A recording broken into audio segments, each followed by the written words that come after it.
Salut à tous, c'est Rohan. Aujourd'hui, je vais vous faire un petit tips sur le moteur de rendu physique avec une nouvelle approche de la diffuse. On va voir qu'on va la calculer grâce au canal de réflexion. Et c'est une petite astuce pour augmenter la qualité de vos rendus et simplifier surtout. Donc, je vais dans mes paramètres de rendu. Et donc, bien sûr, je choisis le moteur physique. Bien faire attention pour cette technique, il faut dans les options décocher éclairage par défaut.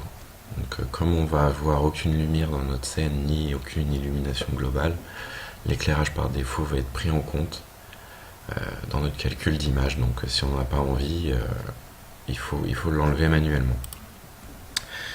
Le physique, j'ai augmenté la subdivision de flou, mais ça j'en parlerai un petit peu après, je vais laisser en adaptatif. Et je vais vous montrer un petit peu comment je texture les objets. Donc j'ai mon arrière-plan, j'ai une statue. Je vais créer un matériau et je vais enlever la couleur, vu que c'est plus ce qui m'intéresse. Et dans la réflexion, le canal spécularité, j'appuie sur entrée, je vais le renommer diffuse, la diffusion en fait. Et c'est ça vraiment qui va gérer la diffusion. Donc dans le type ici, je vais choisir Lambertienne diffusion. Vous avez aussi Lorraine Neyer. C'est à vous de voir, mais c'est deux manières de calculer la diffusion. Et l'astuce, c'est de mettre l'intensité de réflexion à 100% pour que notre technique fonctionne. Et de cette manière, c'est la réflexion, en quelque sorte, qui va calculer la diffusion. Donc, je vais vous montrer ça concrètement. J'applique mon matériau à ma scène et je vais lui assigner un éclairage parce que du coup là pour l'instant il n'y a pas d'éclairage. Donc pour faire l'éclairage, petite parenthèse vite fait, je vais créer un polygone. Je vais le passer en Z par exemple. Je vais venir lui charger un tag cible auquel je vais mettre la statue, comme ça mon polygone vise bien ma statue. Je vais le reculer un peu, l'agrandir. Tac. Et c'est vraiment ce qui va simuler ma lumière. Et donc pour faire ma lumière, je vais créer un matériau avec uniquement la luminescence que je vais charger sur mon polygone. Et c'est ce polygone qui va simuler donc ma lumière. Vous pouvez mettre n'importe quel objet, ça fonctionnera.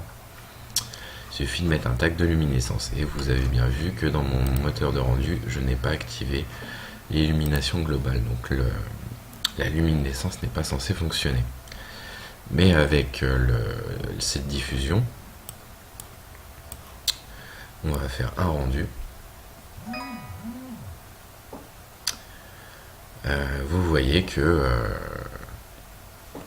j'ai bien ma lumière qui fonctionne, ma luminescence qui fonctionne sur ma statue. Et la scène est un peu sombre. Donc si c'est comme un petit peu granuleux comme ça, c'est normal. Je vous montrerai comment améliorer ça après. Ce que je vais faire, c'est que je vais créer une caméra, je vais me mettre dedans.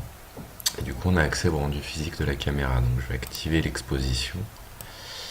Je vais l'augmenter un petit peu l'ISO, ça va permettre de laisser rentrer plus de lumière et donc éclaircir la scène. Vous pouvez changer aussi la vitesse d'obturateur, le f-stop. Pour éviter d'avoir ce grain, ce que je vous disais tout à l'heure, la subdivision de flou, il faut l'augmenter.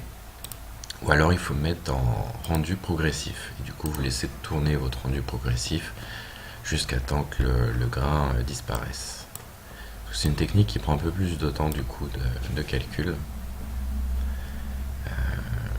Mais on a un résultat qui est vraiment intéressant parce que vous voyez que sans aucune illumination globale, sans aucune lumière, ma statue est éclairée par le plan. Et on voit bien qu'on a une gestion des ombres et une occlusion ambiante, c'est relativement bien fait. Après, faut laisser le temps de se faire. Mais voilà, c'est une méthode intéressante pour calculer ces images. Cette technique fonctionne même avec les caustiques, c'est-à-dire que si vous mettez une lentille devant votre lumière, avec un matériau transparent, la lentille va émettre des caustiques. Donc tout est absolument pris en compte dans cette méthode de calcul.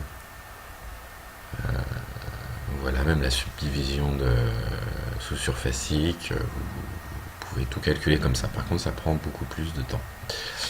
Je vous conseille du coup le mode progressif ou alors le mode adaptatif en réglant vos subdivisions de flou, mais ça peut prendre du temps.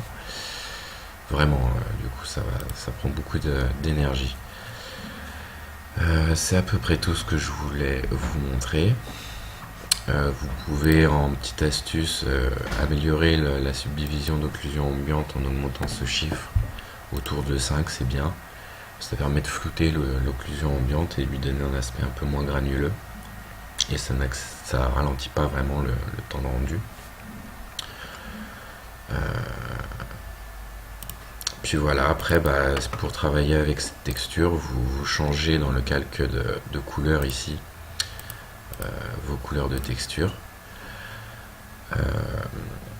Vous pouvez ajouter votre réflexion,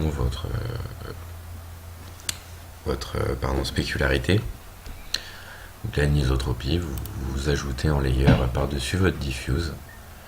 Et voilà, tout fonctionne, même après le déplacement en transparence. Tout fonctionne avec cette méthode. Donc voilà, j'espère que je vous ai appris un nouveau truc cool. En tout cas, c'est une méthode intéressante pour avoir un résultat vraiment surprenant, quoi. Si on laisse le temps à l'ordinateur de calculer, on a vraiment un très joli résultat. Et c'est assez facile de travailler avec des polygones, du coup.